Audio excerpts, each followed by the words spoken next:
Welcome to the behind the scenes of the Aligned Businesswoman podcast recording. You get first access to the upcoming podcast episodes, so you get the raw, unedited version. And in today's episode, we're going to be talking about how to set realistic and achievable goals using my profitability and productivity planner. You can get yours on Amazon today. It is a way to work with your subconscious mind so that you can achieve your business goals a lot quicker. So let's dive into this episode. Welcome to another episode of the Aligned Businesswoman podcast. Vanessa here. Today, we're going to be talking about how to set realistic and achievable goals using the profitability and productivity planner that I have on sale on Amazon.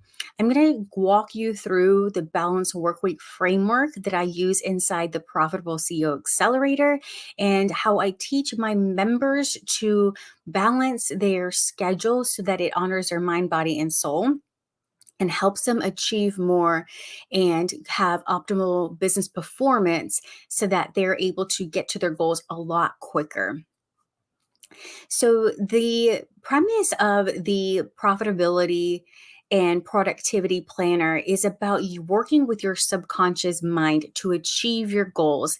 And it blends feminine and masculine energetics for optimal performance. If you have not listened to any of my past podcast episodes about feminine and masculine energetics, I suggest that you go and binge some of those because you're going to be able to understand like what the difference is and how to really clearly identify if you're in a distorted masculine or distorted feminine energy when it comes to taking action in your business.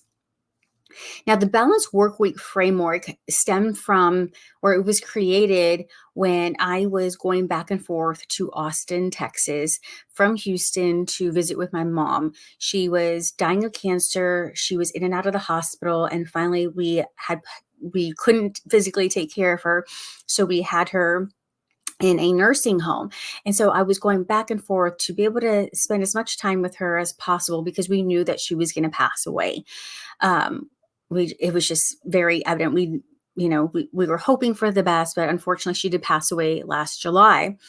And I was already working on the framework, but it really pushed me into committing to the framework, not only for my own business, but to teach other women because of the things I was giving up. I was really sacrificing a lot of me working on it in my business, and it was taking so much away from, my family time. And, I didn't even get to spend as much time as I wanted with my mom because she was, 3 hours away and I had my business to do. So it was like a lot of pressure and a lot of stress of trying to manage both of them. And so I remember the day where I was sitting at my computer and I was working on a program that I was going to do a live masterclass, and I was writing the outlines and I was feeling a little bit of resistance. It was just kind of like a struggle. And usually I'm very creative and things just kind of like flow out of me, but there was a little bit of a struggle. And I noticed that with my human design, having an undefined throat, if I'm trying to force anything, I can feel a little like pressure in my throat, like my throat starts to hurt. And so I noticed that, and I was just pushing through, and something told me, like my intuition was like, no, get up, go to the gym, go relax. You just need to move. This is not the time to work on this. And so I did. And I had that, my goddess day, what became a goddess day. I had a goddess day. And I remember sitting out by the pool after a workout. Our gym has like a really nice resort-like pool. And so I'm laying out there reading a book. And then I realized, oh my gosh, that masterclass that I wanted to do, that's just not for me. That's not aligned. Like, that's why I felt like I was forcing it. And so the fact that I took a break, kind of shifted my perspective and just kind of like shifted, you just moved, I created this movement. I was just kind of like moving the space so I can activate my creativity. I realized that it wasn't for me. And I realized that it would have sent me down a road that would have been a dead end. It was just not worth my time, my energy, my focus, none of that. And so this that moment when that happened and I released something that was going to be bad for me. And then the things that were going on in my personal life with my mom, like all of that brought this together. And I was like, wait a minute. If I'm going to have the business and the success and the profits that I want while still having the time freedom, the financial freedom, and the spaciousness to be able to spend time with my loved ones, something has to change.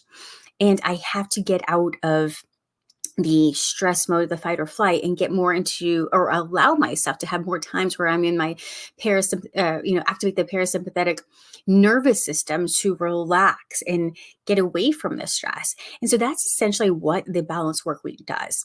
Having that goddess day allows you to get into the parasympathetic nervous system, relaxing your nervous system, activate your creativity, give you more clarity, help you with logic and reasoning so that you are making savvy business decisions. You are making the decisions or your next level self, your higher self, your future self is going to thank you for. And getting out of that busy work that I was doing that's not aligned to where you want to go. So that is, your way, just like how I was able to do it. This is your way to be able to accomplish those things and tapping into, again, that creativity so you can perform a lot better in business. Now, the next part of the balanced work week is having a time, now that you've rested your mind, body, and soul, now you've activated creativity and clarity and raising all that. Now it's time to use those filters to start planning in your business. And so that's when the CEO day comes in. You want to have a CEO day where you're planning. When I think about the themes of my CEO day, it's about strategy. So planning, it's about productivity, it's about focusing on the profit, it's about looking at the past 30 days, 60 days, 90 days, however, whatever amount of data I want to analyze and get feedback from and say, okay, well, based off of this feedback, based off this logical feedback, this is working, this is not, or maybe this didn't work because of this, and I get to tweak things. And then I also, going back to the goddess day, when I have that plan, I get to go back to my goddess day or maybe a goddess hour, and I get to feel into that plan. And I get to ask myself, how does it feel? Like, listen to my sacral. Does it feel good? I get to blend both of those things. It's not just purely logical, but I get to listen to my body as well as my mind. And then once the plan is solidified, and once the goddess and the CEO have approved the plan, it's time to hand it over to the doer. So the third day in the balance work week is the doer day. Now, the doer day can be 1 to 2 days, max 3 days per week, where you're taking action on that plan. I say that the doer day is about cash, content, and conversations.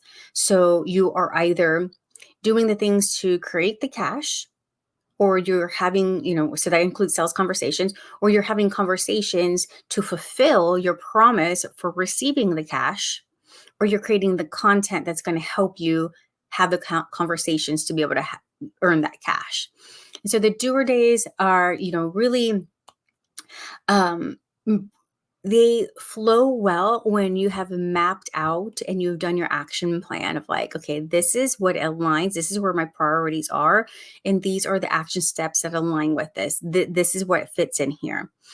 So in the the Profitable CEO Accelerator, during our CEO Power Planning, we literally will say, we'll look at the numbers, we'll look at the past, and then we will declare this is the monthly goal. This is the number goal.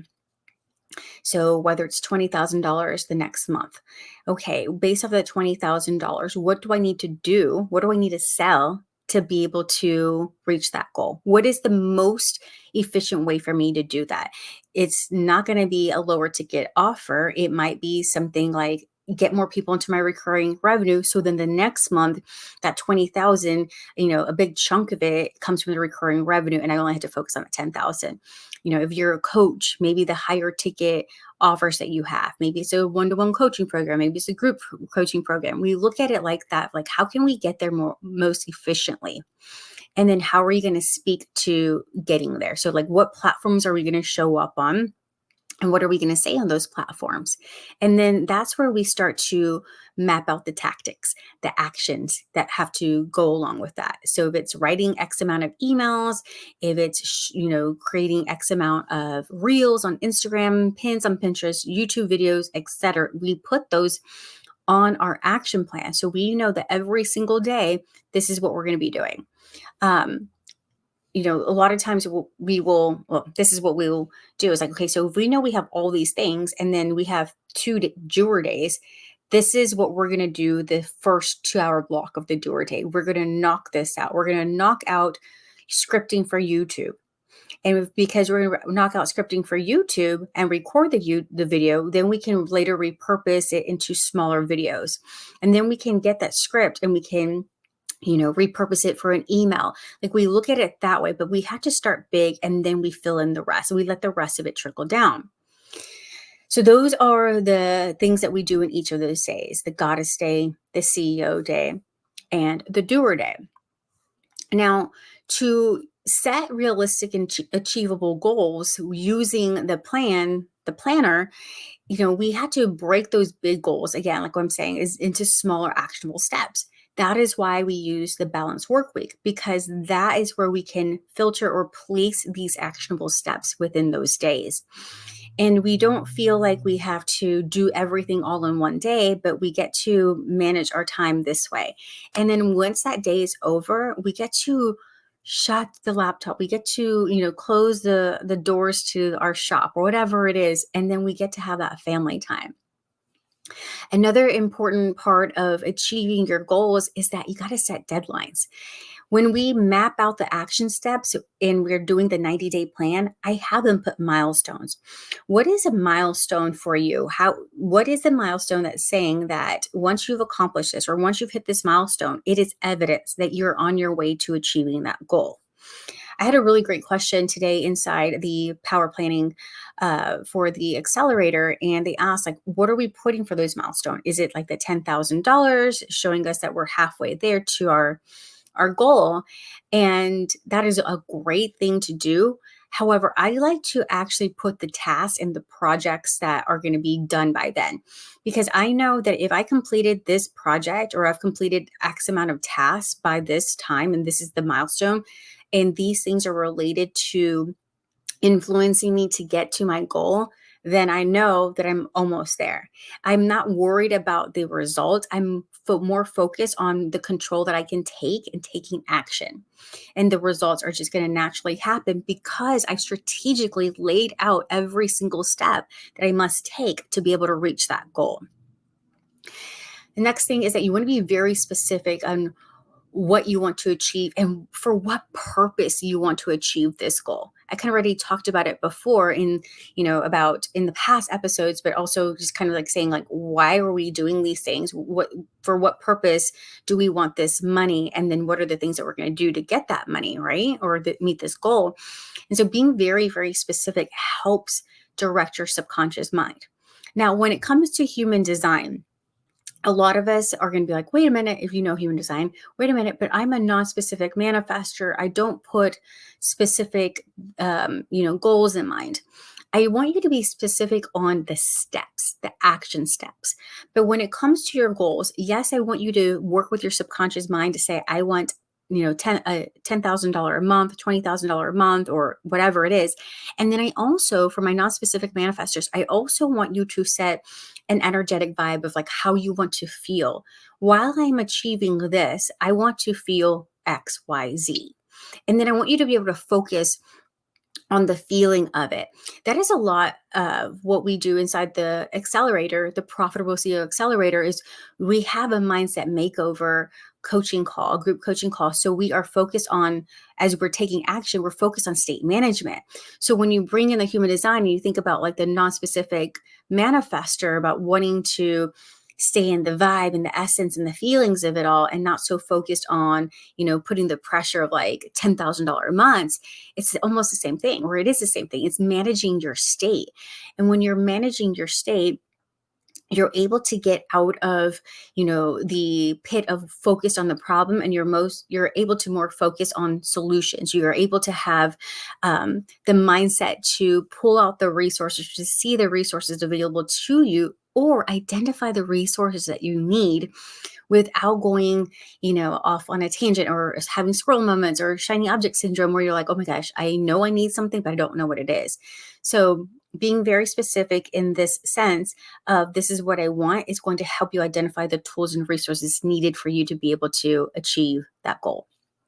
Next is that you want to focus on what you can control. Again, remember I said, like, you don't want to worry so much when it comes to those milestones about, like, did I hit that 10,000 and halfway through the month, which means that logically speaking I might be able to hit the 10,000, the second 10,000 the second half of the month. No, we want to focus on what you can control, and what you can control are your actions and your mindset and your beliefs. So you have the ability to choose what you believe, and you have the ability to choose how you perceive things that are happening in your life.